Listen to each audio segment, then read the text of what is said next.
Dear Heavenly Father, you see the weight I carry, the burden of debt that weighs on my mind and heart. It feels overwhelming at times, but I know you are greater than any number or need I face. Lord, I ask you for wisdom to manage what I have with care and clarity. Help me to make wise decisions, avoid distractions, and resist the urge to give up or funding. Show me where to begin, what steps to take, and how to stay steady in this journey toward freedom.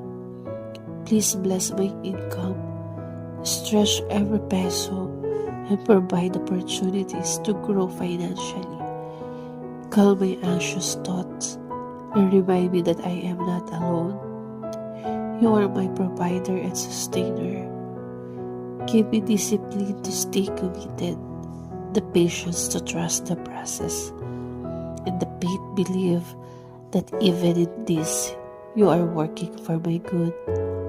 Lord, redeem my finances and restore peace in my life. Turn my debt into a testimony of your grace, your help, and your faithfulness. In Jesus' name I pray. Amen and amen.